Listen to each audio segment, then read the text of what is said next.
কথিত আছে মোট দুবার পানিহাটির এই জায়গায় এসেছিলেন গৌরাঙ্গ মহাপ্রভু।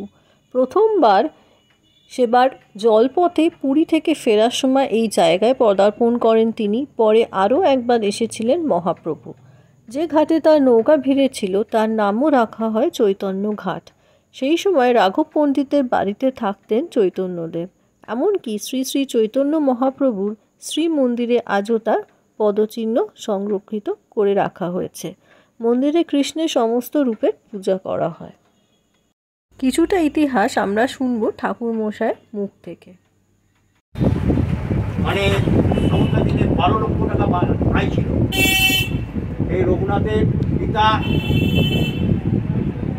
এই হিরণ্য গোবর্ধন, গোবর্ধনেরই সন্তান হচ্ছে এই রঘুনাথ দাস গোস্বামী। যখন রঘুনাথ জন্মায় তখন রঘুনাথকে সন্ন্যাস গোষ্ঠী বিচারে ছিল, রঘুনাথ সন্ন্যাস নিয়ে বেরিয়ে যাবে। তখন রঘুনাথকে আগলে আগলে বড় করতে লাগলো। যখন 18-19 বছর রঘুনাথের বয়স হলো, রঘুনাথকে সুন্দরী মেয়ে দেখে বিবাহ দেওয়া হলো। কেন? তাকে মহতে আটকে দেখে বেরোতে না পারে। তা তো হলো না। যাকে খবরটা শান্তিপুরে মহাপুর এসেছে, তখন বাপ জ্যাঠার হাতে পায়ে ধরে শান্তিপুরে গিয়ে হাজির। কিন্তু মহাপুর দেখা যায়নি। কেন? মহাপুর তখন সবে সংসার করছে রঘুনাথ, ঠাকুর তাকে দেখা দেবো। তখন ভক্ত মারফত ঘুরে বেড়াতে পানিহাটি দিয়ে যাও। তখনকার এর নাম ছিল পণ্যহাটি। এখান থেকে পণ্য আগে যাওয়া করতে হবে, নাম ছিল পণ্যহাটি। তারপরে কালক্রমে নাম হয় বেনেটি, রামকৃষ্ণ দেওয়ার সময়। তারপরে নাম হয় পানিহাটি। এই যে সেই পানিহাটি, এই সে বটবৃক্ষ এখন আছে, এটা 600 বছর, ওটা 700 বছর। যার তলায় চিরদুতি উৎসব যে দণ্ডমোচন করেছিলেন, সেই বটবৃক্ষ এখন আছে 700 বছর। আর এখানে মহাপ্রভু রঘুনাথ এবং দণ্ডবত প্রণাম করতে কাছে রঘুনাথকে চোর বলে সম্বোধন করেন। কেন চোর বলল?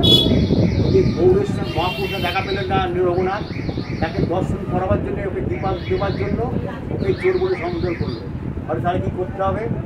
আমাদের ভক্তদের খিদে পেয়েছে, আমাদেরকে ফলারের ব্যবস্থা করো। ফলার বলতে কি?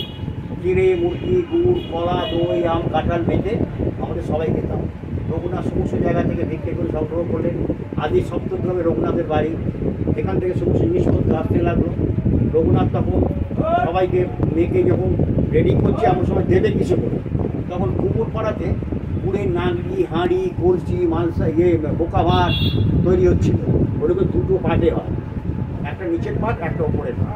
এই নিচের পাটটাকে বড় তো মালসা, মালসা তৈরি হচ্ছে। সেই মালসায় করে সবাই যখন দিচ্ছে, খাচ্ছে, হঠাৎ রঘুনাথ দেখে নিত্যানন্দর পাশে মহাপুর বলছে, কোনো ভাগ্যবান দেখিবারে পায়। সবাই দেখতে পাচ্ছে না, রঘুনাথ দেখছে মহাপুর নিতার পাশে মহাপুর বসে। মহাপুর করতে গেলে নিয়ে ধানকে মহাপুর আনিয়েছিলেন। ওইটা যে কৃপা, কৃপা করবার জন্য ওকে চোর বলে সম্বোধন করল। এই সেই লীলা। রাঘব পণ্ডিতের বাড়ি আর এটা একই জায়গা। এইসব বাড়ি ফাড়ি হয়ে গেছে বলে মনে হচ্ছে আলাদা, আলাদা নয়, একই জায়গা। ওখান দিয়ে রাঘব পণ্ডিত দেখছেন এত কাতারে কাতারে লোক, ভক্ত কী করে আসছে। দেখে নিত্যানন্দবাবুকে দেখতে অপূর্ব সুন্দর দেখতে ছিল।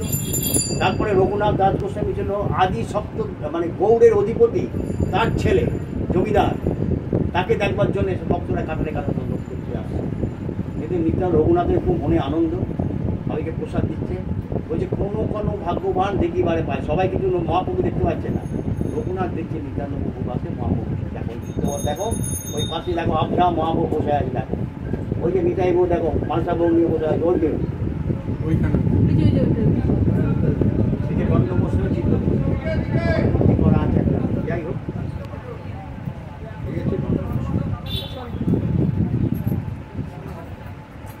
আর মহাপ্রভুটা বলেছিল, আমি চারি ঠাই থাকি সর্বদা। প্রথম জায়গা বলছে শিবাসঙ্গন, সতীমাতা রন্ধনশালা, নিত্যানন্দ নর্তনা রাঘব ভবন। এই চারি ঠাই আমি থাকি সর্বদা। এই সেই জায়গা।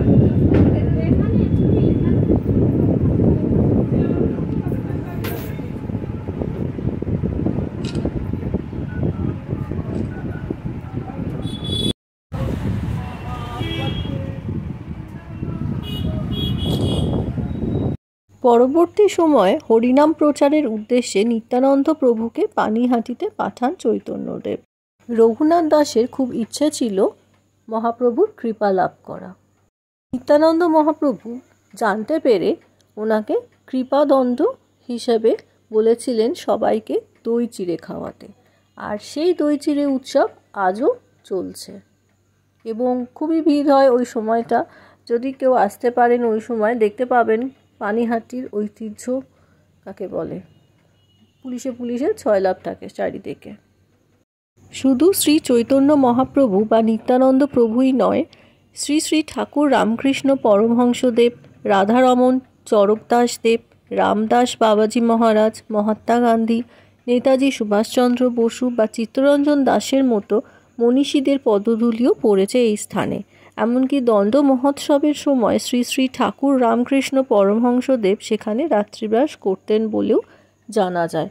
তাই এমন একটা জায়গা, যে জায়গা এতটাই স্মৃতি বিজড়িত, আর যাদের পদধূলি পড়েছে, এরকম জায়গা সময় সুযোগ করে অতি অবশ্যই ঘুরে যাবেন একবার, খুবই ভালো লাগবে।